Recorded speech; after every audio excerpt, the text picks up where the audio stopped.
Jamaah pendengar muslimin muslimat yang dirahmati Allah Subhanahu wa taala, yang paling terakhir adalah tentang hikmah atau rahasia atau istimewaan yang ada dalam silaturahim. Yang pertama adalah idkhalus surur, menyenangkan kepada keluarga yang kita kunjungi, yang kita silaturahimi. Karena itu bahkan idkhalus surur termasuk ibadah yang pasti diterima oleh Allah Subhanahu wa taala. Yang kedua, ziyadatul muru'ah, menambah muru'ah seseorang. Yang ketiga adalah menambah pahala sesudah kematian.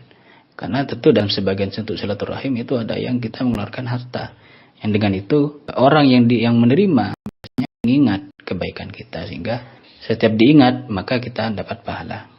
Kemudian akan disambung, akan menyambung dengan Allah Subhanahu wa taala. Ada sebagian hadis, Anar Rahman wahiyur Rahim. Aku adalah Ar-Rahman, dia Ar-Rahim. Syaqaqtu laha isman min ismi. Aku mengambil satu namanya dari namaku. Ar-Rahim itu ada kaitannya dengan Ar-Rahman. Barang siapa yang menyambung Ar-Rahim, maknanya bersilaturahim, aku akan menyambung dia. Jika memutus maka akan kuputus.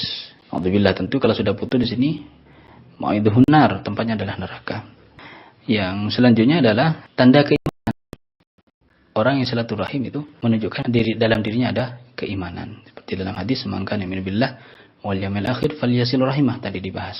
Yang hadis yang ketiga, dengan silaturahim orang bisa masuk surga dengan selamat. Ketika Nabi baru nyampe ke Madinah dalam perjalanan hijrah, beliau bersabda, ya Yohanes, hai orang-orang, berikanlah makanan kepada orang yang membutuhkan, silul arham, sambunglah silaturahim, wasallu bil laili wan nasu niyam, salatlah malam ketika orang-orang sedang tidur, tadkhulul jannata bisalam, maka kalian akan masuk surga dengan kesejahteraan, dengan keselamatan.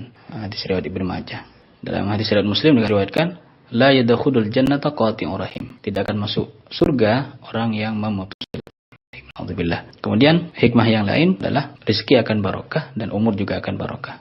Ini sudah banyak disampaikan oleh para penceramah. Ya, man sarrahu ayyibu sata lahu fi rizqi wa ayyun sa'alahu fi atharihi falyasil rahimah. Orang yang ingin rezekinya barokah, orang yang ingin umurnya panjang barokah, maka silaturahimlah. Dalam hadis lain, wa habbahu ahluhu, dan keluarganya akan cinta.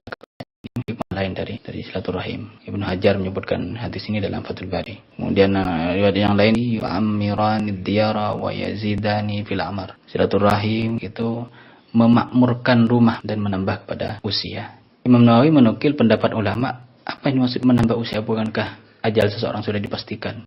Kata beliau, pendapat yang benar, yang kuat, bahwa ini maksud menambah umur adalah umurnya barokah, mendapat taufik melakukan kebaikan-kebaikan, ketaatan-ketaatan. Kemudian waktu-waktunya dimanfaatkan untuk urusan akhirat dan terjaga dari menyanyiakan waktu dan kesempatan. Karena percuma umur panjang tapi jadi tidak manfaatnya.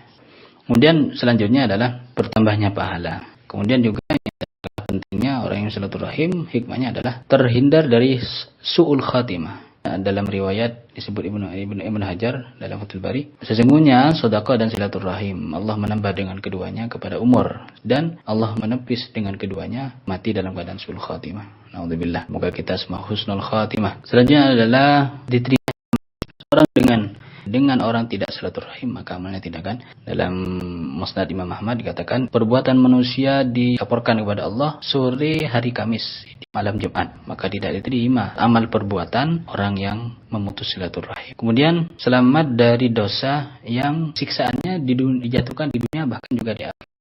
Dia menyebut tidak ada dosa yang lebih pantas disegerakan bagi pelakunya, siksanya disegerakan di dunia, di samping siksaan yang menanti di akhirat dari kezaliman dan memutus silaturahim. Selanjutnya adalah mendapat rahmat dari Allah. Tidak turun rahmat atas satu kaum yang di antara satu kaum itu ada yang memutus silaturahim. Hadis dalam Mishkat.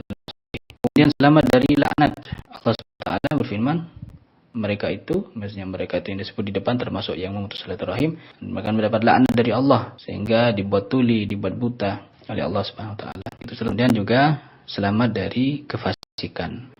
Para pendengar yang dirahmati Allah Subhanahu wa taala, dari sekian pembahasan ini kita tahu sangat penting dan sangat banyak hikmah dan rahasia dan faidah yang kita dapatkan dari silaturahim. Dan dari pembahasan ini kita tahu bahwa sebenarnya silaturahim tidak ada batasan waktu. Maka tidak benar ketika orang hanya bersilaturahim sesudah hari raya, sedangkan di lain itu tidak mau silaturahim. Dengan adanya media sosial, kita semakin tidak berkunjung. Oleh karena itu sebagian ulama di Suriah menyebut media sosial at-taqatu al-ijtimai. Jadi bukan media sosial tapi pemutus sosial. Ya, itu saja bisa kita diskusikan pada sore ini. Semoga manfaat dan barokah. Jika ada yang benar maka itu dari Allah Subhanahu wa taala, jika ada yang salah maka itu dari kelemahan al-fakir. Wallahu a'lam. Wallahu muwaffiq ila aqwamit thoriq. Wassalamualaikum warahmatullahi taala wabarakatuh.